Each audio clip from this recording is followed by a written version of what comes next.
నమస్తుభ్యం భగవతే వాసుదేవాయ వేధసే గే సర్వభూతాధివాసాయ శాంతాయ బృహతే నమః ఇది శ్రీమద్భాగవతే ఏకోనవింశతితమోధ్యాయ శ్రీకృష్ణార్పణమస్తు. శ్రీమద్గురుచరణారవిందాభ్యాం నమః. హరయే నమః.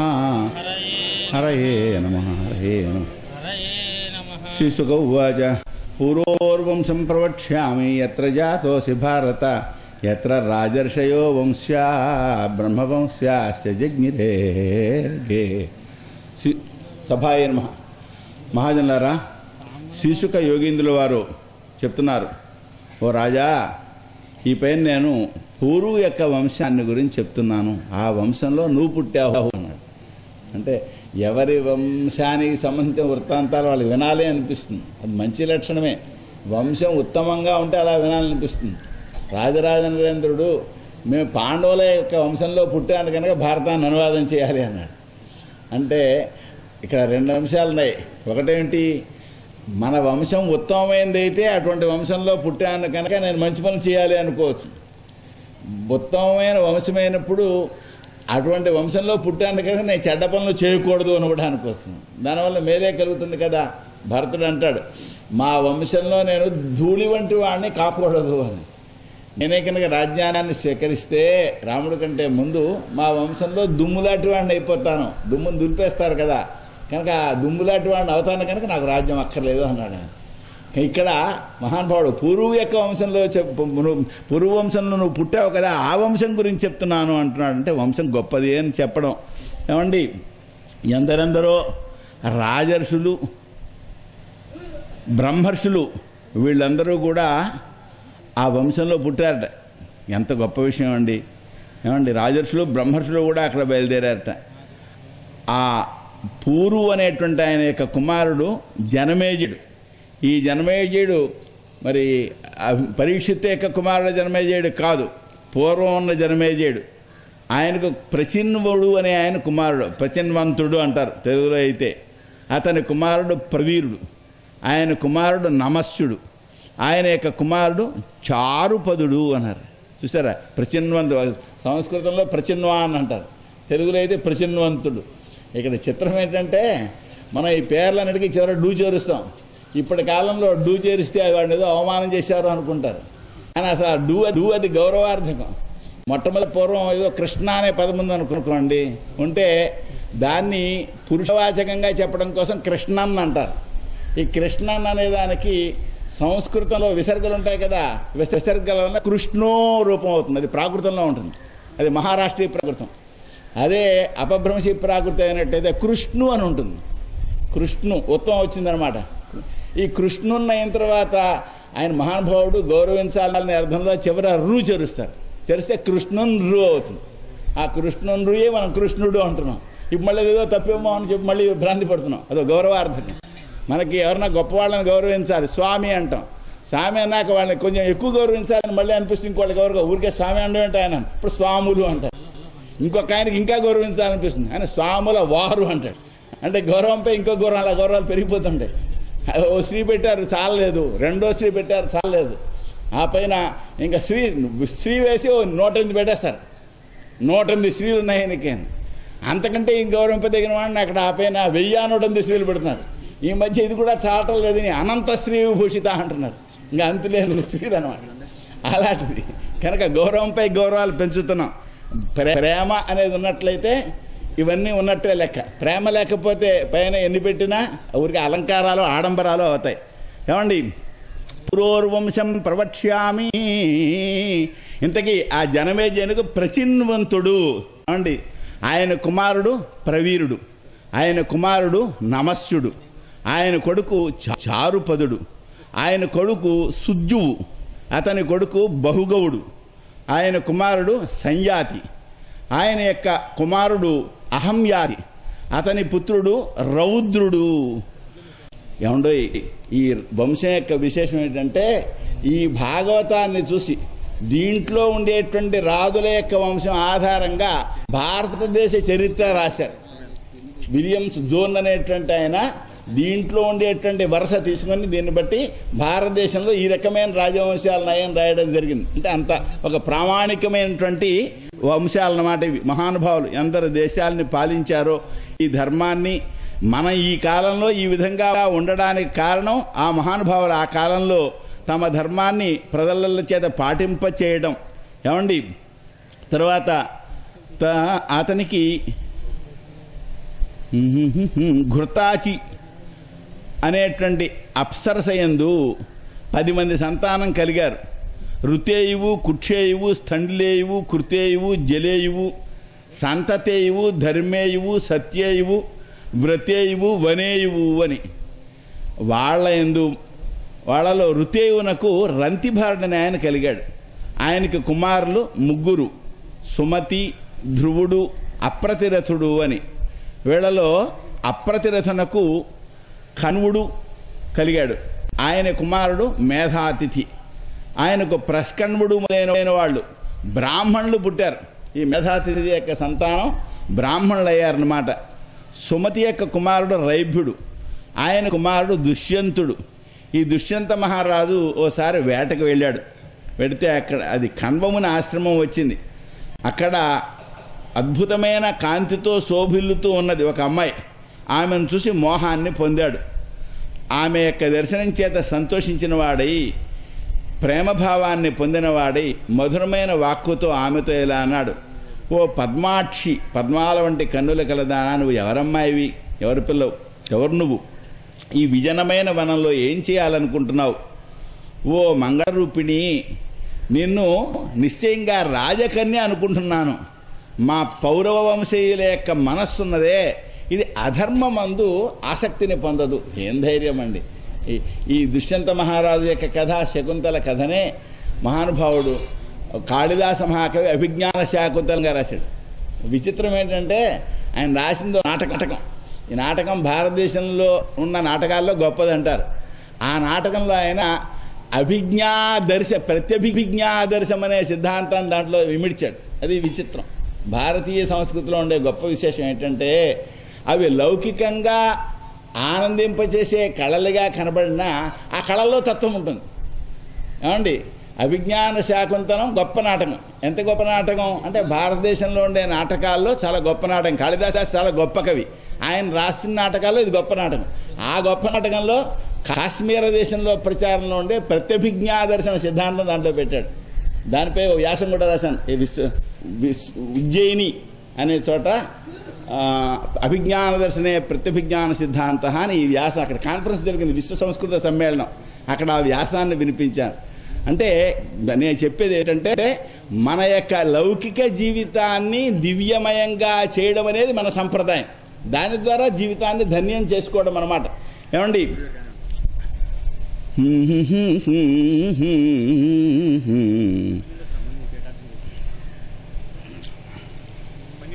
ఓ మంగళరూపిణి, నేను నిన్ను రాజకన్య అనుకుంటున్నాను. ఎందుకంటే పౌరవుల యొక్క మనస్సు అధర్మమందు ప్రవర్తించదు. దీన్నే ఆ మహానుభావుడు చెప్తాడు, సతాం హి సందేహ పదేషు వస్తుషు ప్రమాణమంతఃకరణ ప్రవృత్తయ. అభిజ్ఞాన శాకుంతలంలో చెప్తాడు, సత్పురుషులైన వాళ్ళకి ఏదైనా ఒకనొక విషయంలో సందేహం వచ్చినట్లయితే అలాంటి విషయాల్లో అంతఃకరణ ప్రవృత్తే ప్రమాణము. అంటే వాళ్ళ అంతఃకరణలో మంచే తోస్తుంది తప్ప చెడు తోచనే తోచదు. ఏం ధైర్యం! అది దివ్యమైనటువంటి వాక్యం అన్నమాట. ఏమండి, అప్పుడు శకుంతల అన్నది, ఓ రాజా, నే మేనకకు విశ్వామిత్రుడికి పుట్టినటువంటి కన్యను. స్వర్గానికి వెళ్ళింది మా అమ్మ అప్సరస. ఆ వెళ్ళేటప్పుడు నన్ను వనంలో వదిలి వెళ్ళింది. ఇదంతా కూడా భగవంతుడైన కణ్వుడు ఎరుగును. నీకు మేము సేవ చేస్తాం, ఏం చేయాలి? ఓ పద్మనయనా, దా వచ్చి కూర్చో, ఇక్కడ కూర్చో, పూజని గ్రహించు, నెవ్వరి ధాన్యం ఉన్నాయి, వాటిని స్వీకరించు. నీకు ఆసక్తి ఉన్నట్లయితే ఇక్కడ ఉండు, ఆసక్తి ఉంటే ఇష్టమైనట్లయితే ఉండను. ఎందుకంటే మహారాజు కదా, ఆజ్ఞాపించకూడదు. మామూలుగా ఇలా అంటే మనకి వీళ్ళేదో ఉపేక్షగా మాట్లాడుతున్నారో అనిపిస్తుంది. కానీ పెద్దవాళ్ళ విషయంలో మాత్రం ఇలా చెయ్యండి అంటే నన్ను ఆజ్ఞాపిస్తావా అనుకుంటారు వాళ్ళు. అందుకని తమకు అనుకూలంగా ఉంటే ఇక్కడ విశ్రాంతి తీసుకోండి. అలా చాలా పెద్ద పెద్ద వాళ్ళు మాట్లాడతారు. ఆయన గండికోట సుబ్రహ్మణ్య శాస్త్రి గారు వేదార్థ పండితుడు. ఆయన ఇంటికి వెళితే ఇబ్బంది ఏం లేకపోతే ఇప్పుడు ఇక్కడ భోజనానికి ఉండు అన్నారు. అంటే ఉండు అంటే ఆజ్ఞాపించినట్టు అవుతుంది. వాళ్ళు తీరా కాదంటే తన మాట తిరస్కరించినట్టు అవుతుంది. లేదా మీ మాటకు లోబడి వాళ్ళు ఇబ్బంది పడతారేమో, అందుకోసం ఇబ్బంది లేకపోతే ఈ రాత్రి ఇక్కడే ఉండు అన్నారు. అలాగే నీకు ఇష్టమైనట్లయితే మీరు ఇక్కడ ఉండవచ్చు అని ఉండండి అని చెప్పి ఆమె కోరింది. అంటే దుష్యంతుడు అన్నాడు, ఓ సుందరమైన కనుబొమ్మలు కలిగిందానా, విశ్వామిత్రుని యొక్క వంశంలో పుట్టినటువంటి నీ వంటి వాళ్ళు అతిథి సత్కారం చేయడం చాలా యోగ్యము. రాజులకు ఏమండి రాజకుమార్తెలు తనకు నచ్చిన భర్తను స్వయంగా వరిస్తూ ఉంటారు అన్నది. అంటే శకుంతల అలాగే అన్నది. అన్నీ తన అభిప్రాయాన్ని ఆయన ఎప్పుడైతే వ్యక్తం చేశాడో ఆమె అంగీకరించి గాంధర్వ వివాహ పద్ధతులతో వివాహం చేసుకున్నది. అతడు అమోఘ వీరుడైన రాజర్షి. ఆమె యందు అతడు వీర్యాన్ని ఉంచాడు. దీని తర్వాత మర్నాడు దుష్యంతుడు తన నగరానికి వెళ్ళిపోయాడు. కొంతకాలమయ్యాక శకుంతల ఉత్తమమైన కుమారుణ్ణి కన్నది. మహర్షి ఏంటంటే కణుడు అతనికి ఆ పిల్లవాడికి జాతకర్మాపదైన సంస్కారాలు చేశాడు. ఆ బాలకుడు సింహాన్ని కట్టేసి దాంతో ఆడుతూ ఉండేవాడు. ఆ ఉత్తమురాలైన శకుంతల పరాక్రమవంతుడు, మరి సాక్షాత్తు హరి యొక్క అంశంతో కూడినవాడు అయినటువంటి ఆ పిల్లవాడిని తీసుకుని ఆమె భర్త సన్నిధికి వెళ్ళింది. భరతుడు అనమాట అతడే. ఏమండి మహానుభావుడు చాలా యజ్ఞాలు చేశాడు. ఆ రాజు ఏంటంటే దుష్యంతుడు ఆ భార్యను కుమారుణ్ణి అంగీకరించలేదు. పెద్ద తగాదా. ఈ తగాదాని చమత్కారంగా కాళిదాసు తీర్చాడు. ఇక్కడ వచ్చిన సమస్య అంటే మహాభారతంలో ఈ కథ వర్ణించారు. ఈ పిల్లవాడికి ఎంత 5 ఏళ్ల పిల్లవాడిని తీసుకెళ్ళింది ఆమె. అతను 8 ఏళ్ల పిల్లవాడంతున్నాడు. వెంటనే తీసుకెళ్ళలేదు. 5 ఏళ్ళు వచ్చాక ఈ పిల్లవాడు ఇక తండ్రి దగ్గర ఉండక అర్హుడు, నువ్వు ఇన్నాళ్ళు ఇలాగా భర్తకి దూరంగా ఉండకూడదు అని చెప్పి తండ్రి చెప్పి పంపించాడు. పంపిస్తే అక్కడికి వెడితే ఇతను ఎంతున్నాడు, 8 ఏళ్ల పిల్లవాడు అంటున్నాడు. అంటే మంచి బలిష్ఠుడు, బాగా పొడగరిగా ఉన్నాడు అనమాట. పొడగరిగా ఉంటే ఏమైంది, అక్కడికి వెళ్ళిన తర్వాత అతనికి సమస్య ఏర్పడింది. ఇప్పుడు విషయం చెప్పాలా అక్కర్లేదా? విషయం చెప్పినట్లయితే మరి ఇంత పిల్లాడు ఉన్నాడు ఏమిటి అని అంటే సమాధానం ఏమవుతుంది, ఏమనాలో తోచగా ఇదేదో అప్రత్యక్ష కారణమవుతుందని నేను ఎరగాను అని చెప్పి అబద్ధం చెప్పాడు. అబద్ధం చెప్తే మరి ఆమె జీవితం అయిపోతుంది. సమస్య ఏర్పడింది. అప్పుడు ఆకాశవాణి చెప్పింది, నీ కుమారుడే ఇతడు భరించు అని. అప్పుడు అతడు స్వీకరించడం జరిగింది అన్నమాట. ఏమండి అయితే అతడు అంగీకరించలేదు. అందరూ వింటుండగా ఆకాశవాణి చెప్పింది. ఏమని చెప్పింది, తల్లి ఆధారపాత్రమవుతుంది, తండ్రికే కుమారుడు సొంతం. అంటే తండ్రి యొక్క బీజం చేత పుట్టినవాడు కనుక తండ్రి యొక్క స్వరూపమే ఇతడు. కాబట్టి ఓ దుష్యంతుడా ఇతడిని భరించు, శకుంతలని అవమానించవద్దు అని ఆకాశవాణి చెప్పింది. పుత్రుడు ఏమండి తండ్రిని నరకా నుండి ఉద్ధరిస్తాడు. ఉద్ధరించాలి అని అర్థం. ఇంకా చాలా విచిత్రం. సంస్కృతి తొలగిపోతుంటే నరకాన్ని ఉద్ధరించడం దేవుడెరుగు. ఈ లోకంలోనే నరకంలో పడేసే కాలం వచ్చేసింది. అనాథాశ్రమాలు ఈ పని మీ చావు మీరు చావండి అనే పరిస్థితి ఏర్పడింది. కానీ పుత్రుని యొక్క బాధ్యత ఏమిటి అంటే తల్లిదండ్రులను రక్షించడం. చదువుకున్న వాళ్ళు కూడా అలా చేస్తున్నారండి. ఏం చేయండి, నేను ఉద్యోగానికి వెళ్ళాలి, మా ఆవిడ ఉద్యోగానికి వెళ్ళాలి, ఎవరు చూస్తారు మా అమ్మ, అందుకోసం అనాథాశ్రమంలో చేర్పించాను అంటాడు ఓ పండితుడు. అంటే చదివిన చదువుకి ప్రవృత్తికి సంబంధం లేకుండా పోతోందన్నమాట. శకుంతల సత్యం చెప్తోంది, నీవు ఇతనికి కుమారుడు, నీవు ఇతనికి తండ్రివి అని ఆకాశవాణి ఎప్పుడైతే చెప్పిందో అతడు భార్యను కుమారుని కూడా అంగీకరించాడు. తండ్రి ఏంటంటే దుష్యంతుడు మరణించిన తర్వాత భరతుడు చక్రవర్తి అయ్యాడు, మహారాజు. ఆయన యొక్క మహిమ ఇప్పటికి కూడా భూమి యందు గానం చేస్తూ ఉంటారు. ఆయన యొక్క దక్షిణ హస్తమందు చక్ర చిహ్నం ఉన్నది, పాదాల యందు కమల చిహ్నాలు ఉన్నాయి. ఆ భరతుడు ఒకసారి మమత కుమారుడు ఏంటంటే ఋషున్నాడు, మామతేయుడు.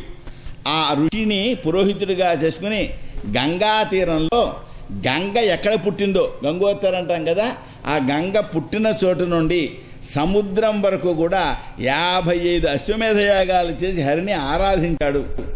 అలాగే యమున పుట్టిన చోటు నుండి సముద్ర తీరం వరకు కూడా 78 అశ్వమేధ యాగాలు చేశాడు. ఎంతటి వాడో చూడండి.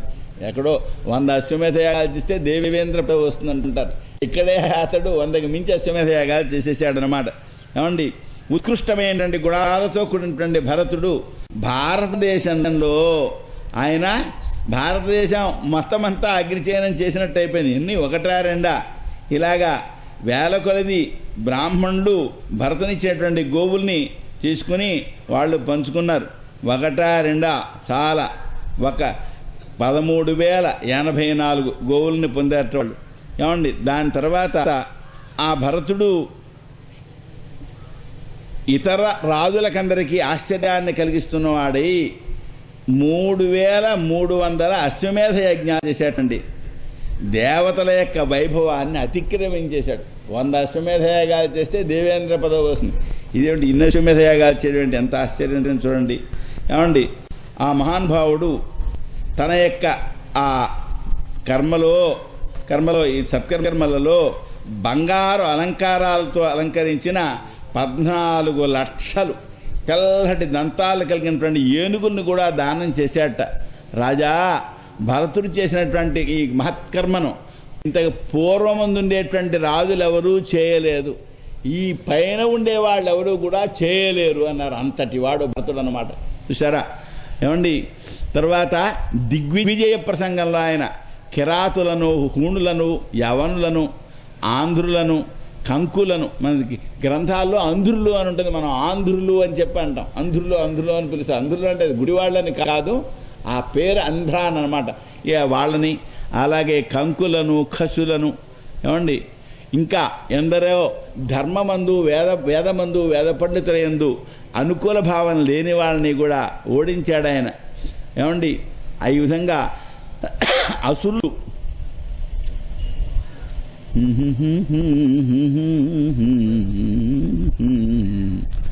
అంతేకాదు అసురులు ఏం చేశారంటే దేవతలను ఓడించి వాళ్ళ యొక్క స్త్రీలను పట్టుకుపోయారట. అప్పుడు ఇతడు ఆ అసురులందరినీ కూడా జయించి వాళ్ళ స్త్రీలను తీసుకొచ్చి దేవతలకు అప్పగించాడు. ఇదేంటండి బాబు, దేవతలకు కూడా సహాయం చేసేటంత గొప్పవాడు అనమాట భూలోకంలో ఉండేటువంటి వాళ్ళు అప్పట్లో. ఏమండి తర్వాత భరతుని యొక్క రాజ్యంలో స్వర్గము భూమి కూడా ప్రజల యొక్క కోరికలన్నీ కూడా తీర్చేవిట. ఆయన 27,000 సంవత్సరాల కాలం రాజ్యం చేశాడు.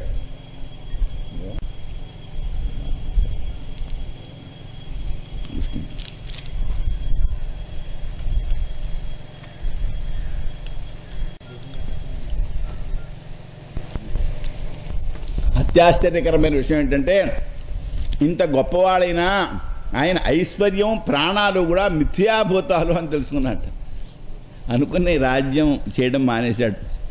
భరతునికి 3 భార్యలు ఉన్నారు. వాళ్ళతోటి భరతుడు అన్నట్ట, నా కుమారులు నాతో సమానమైన వాళ్ళు కారు అంటే వాళ్ళు కంగారు పడ్డారు. ఏమండి భరతుడితో సమానం లేని వాళ్ళు ఇంకెవరూ కాదు, ఇంకా ఆయన కుమారులు ఎలా అవుతారు? కానీ వాళ్ళు కంగారు పడి ఇది మన్నేదో వ్యభిచార శంకతో చూస్తున్నాడేమో ఈ భర్త అని చెప్పని, అంటే పిల్లలు సమర్థులు కానందువలన తమ పట్ల వ్యభిచార శంక కలుగుతుందేమో అనే భయం చేత ఆ పుత్రులను కూడా వాళ్ళు చంపేసుకున్నారట. ఇలాగా భరతుడికి వంశం లేకుండా అయిపోయింది. అటువంటి స్థితిలో ఆయన ఉత్తమ సంతానం కలగడం కోసం మరుత్స్తామము అని ఒక యజ్ఞం చేశాడు. ఆయన చేస్తే మరుత్తులు భరతునిపై నుండేటువంటి ప్రసన్న భావం చేత భరద్వాజుడనే పిల్లవాడిని ఆయనకి ఇచ్చారు. ఈ మరుత్తులకు భరద్వాజుడనేటువంటి పిల్లవాడు దొరికాడు. ఒకప్పుడు బృహస్పతి ఆయన సోదరుడైనటువంటి ఉతత్సుని యొక్క భార్య గర్భవతి మమత అంటారు. ఆ మమత యందు మోహభావాన్ని పొందాడు.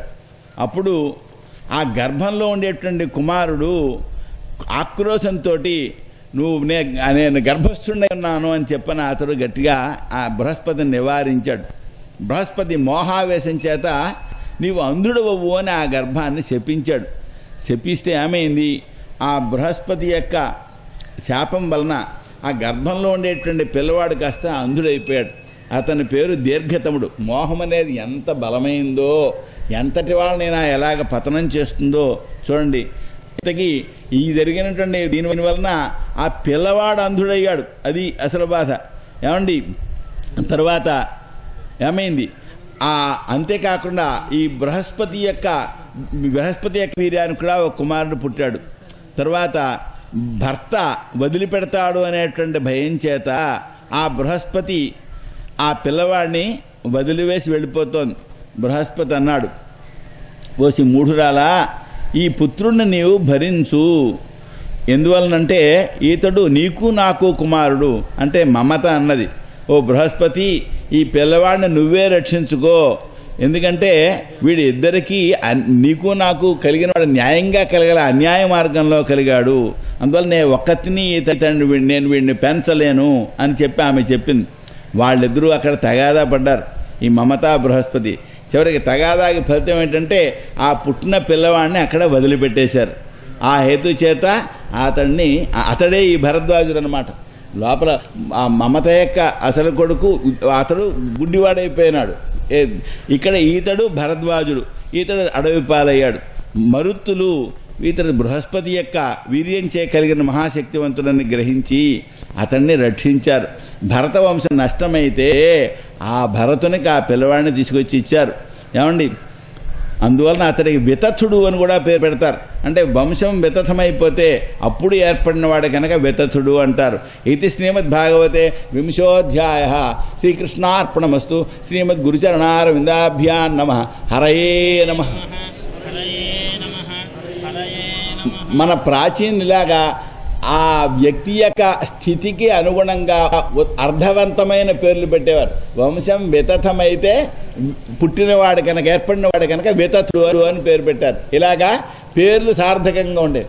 ఇప్పుడు విచిత్రం ఏంటంటే ఇంటర్నెట్లోంచి పేరు తీసుకుంటున్నారు, అవి ఇంగ్లీష్ లిపిలో ఉంటాయి, అవి అర్థవంతంగా ఉండకుండా వీళ్ళు ఏదోలా పెట్టుకుంటున్నారు.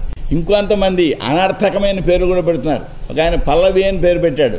పల్లవి అంటే వ్యభిచారిణి అని అర్థం. ఎవరైనా ఏమంటే సొంత కూతురికి అలా పేరు పెట్టుకుంటారా? అలాగా ఏమన్నా అంటే విశ్వనాథ సత్యనారాయణ గారు నవల్లో ఉందండి అంటున్నాడు. పల్లవరాజు యొక్క కూతురనే అర్థంలో అక్కడ పెట్టారు వాళ్ళు పేరు. పెడితే వీళ్ళు సొంతంగా పెట్టేసుకుంటే అర్థం మారిపోతుంది కదా. కనుక అందరికీ చేసే మనం ఏంటంటే పేరుకి వ్యక్తికి సంబంధం ఉంటుంది.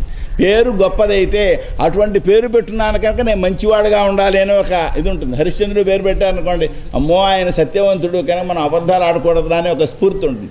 లేదా భగవంతుడి పేరు పెట్టుకుంటే అయామిళ్డు నారాయణ అన్నట్టుగా భగవంతుని యొక్క నామాన్ని స్మరించడం అవుతుంది. కనుక అర్థాన్ని లేని పేర్లు దయచేసి పెట్టుకోకండి. అనర్థకమైన పేర్లు, అర్థం తెలుసుకోకుండా తప్పుడు అర్థాలు వచ్చే పేర్లు పెట్టకండి. ఆ పేర్ల వలన వ్యక్తులకు దురూహలు వచ్చి చెడిపోయే ప్రమాదం కూడా ఉంటుంది. ఏమండి, తర్వాత ఇది శ్రీమద్ భాగవతే వింశతితమోధ్యాయ. శ్రీకృష్ణార్పణమస్తు. శ్రీమద్ గురుచరణారవిందాభ్యాం నమః. హరయే నమః. శ్రీశుక ఉవాచ వితథస్య సుతో మన్యుః బృహత్క్షత్రో జయస్తతః మహావీర్యో నరో గర్గా సంస్కృతిస్తు నరాత్మజా.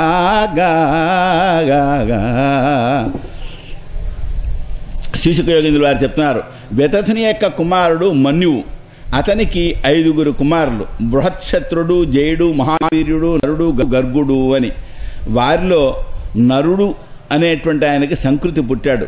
ఆయనకు యొక్క కుమారుడు గురువు, రంతిదేవుడు. గురువు రంతిదేవుడు. ఇందో రంతిదేవుడి యొక్క చరిత్ర చాలా అద్భుతంగా ఉందండి. రంతిదేవుని కీర్తి ఇహలోకంలో పరలోకంలో కూడా గానం చేస్తుంటారు. ఆయన మహానుభావుడు. యాచన చేయకుండా దరిద్రుడిగా ఉన్నాడు, కానీ యాచన చేయట్లేదు, ధైర్యంగా నిలబడ్డాడు. ఆయన అయాచితంగా ఏం వస్తే దాన్ని తింటున్నాడు. సకుటుంబంగా చాలా దుఃఖాన్ని అనుభవిస్తూ ఉన్నాడు. ఏమండి, ఏది లభిస్తే దాన్ని దానం చేసేస్తుండేవాడు. లేకపోయినా దానం చేస్తారా అండి? కొందరికి ఉంటుంది ఆ లక్షణం. ఆయన కంభంపాడి వెంకట స్వామి గారిని మహానుభావుడు. ఆయన సంపన్నుడు కాదు, ఆయన యాయావరం చేసుకుంటూ ఉండేవారు. కానీ జిలేబీ సంతర్పణ చేస్తూ జిలేబీలు ఉప్పరి వాళ్ళకి జిలేబీలు పెడుతూ ఆయన పెద్ద చెరువు తవ్వించారట. ఏమండి, ఉన్న ఆస్తి దానం చేయడం, యాయావరం చేసుకుంటూ బతకడం, అలా ఏదో ఒక్కొక్కళ్ళ మహానుభావులు ఉంటారు. తనకు వచ్చిందంతా దానం చేసేస్తున్నాడు. ఓసారి ఏమైంది, దాహం వేస్తోంది. దాహం చేస్తూ దాహం కూడా తీరకుండా, అంటే మంచినీళ్లు కూడా తాగడానికి లేకుండా 48 రోజులు గడిపోయాయటండి. ఆయన ఒకప్పుడు చక్రవర్తి, దానం చేయడం వలన ఏమీ లేనివాడైపోయాడు. ఇప్పుడు నీళ్లు కూడా తాగడానికి లేని స్థితి వచ్చేసిందండి. 48 రోజులు. 49వ రోజున ఆయనకు కొంచెం నెయ్యి, పాయసం, అలాగే సంజావం, గంజి. ఎటువంటి గంజి అంటే ఒక రకమైన మనం ఇది ధాన్యపు నూక, బియ్యపు నూక ఉంటుంది సారా, దాని జావ కాస్త అలాంటి జావ, ఏమండి కాస్త మంచినీళ్ళు ఇవి లభించాయి. వాటిని తీసుకున్నాడు. బాగా ఆకలి వేస్తోంది. ఆకలే కాదు, శరీరం కూడా వణికిపోతోంది. తినాలి అని అనుకుంటున్నారు. ఈ లోపల రంతిదేవుడి దగ్గరికి ఒక బ్రాహ్మడు వచ్చాడు అతిథిగాను. ఈయనకి అంతటా విష్ణుమూర్తి ఉన్నాడు అని భావన చేస్తున్నాడు. అభ్యాగత స్వయం విష్ణు అంటారు కదా, శ్రద్ధగా ఆ అతిథికి ఆహారం పెట్టేశాడు. అది తిని ఆయన వెళ్ళిపోయినాడు. ఇక మిగిలిన ఆహారం తన వాళ్ళు తాను పంచుకు తిందామనుకుంటున్నారు. ఇది చాలా ఉత్తమ లక్షణం అండి. ఉత్తమురాలైన ఇల్లాల ఆధారంలో ఉంటుంది. ఏదైతే ఆహారం ఉన్నదో ఆహారం అందరికీ సమానంగా పంచి పెడుతున్నాడు. అప్పుడు కాస్త తక్కువగా ఉందనుకోండి, తక్కువగా ఉంటే బాధ లేదు, తలో ముద్ద తగ్గితే నష్టం లేదు. కొంచెం ఎక్కువ ఉందనుకోండి, తలో ముద్ద ముందే పనిచేస్తుంది. అలా కాకుండా కావాల్సిన వాళ్ళు తినేసి మిగిలిన వాళ్ళని వదిలేశారనుకోండి, మిగిలిన వాళ్ళు కొండదు, కొట్లాడుకుంటారు, ఓ కుటుంబంగా ఉండడం శక్యం కాదు. ఏమండి ఇక్కడ ఆ విధంగా ఆహారాన్ని వాడు పాపం పంచుకొని తింటున్నారు. ఈ తినబోతుంటే ఏమైంది, ఓ శూద్రుడు వచ్చాడయ్యా నేను అతిథిని అని. ఏం చేస్తాడు, అతనికి కూడా అన్నం పెట్టేశాడు. ఆ శూద్రుడు వెళ్ళిపోయినాడు. వెళ్ళిపోయిన తర్వాత ఒక ఆయన కుక్కల్ని వెంట పెట్టుకొచ్చాడు. ఆయన కూడా అతిథే. అయ్యా ఆకలి వేస్తోంది, మాకు మా పరివారానికి అన్నం పెట్టండి అన్నాడు. ఆయన పరివారం కుక్కలు, వాటికి తనకి అన్నం పెట్టాలట. చూడండి ఏముంది, మాకే లేదు నీకేం పెడతాం అంటారు మామూలుగా. అయితే కుక్కలకు కూడా మేము పెట్టాలా అంటారు, ఏమండి.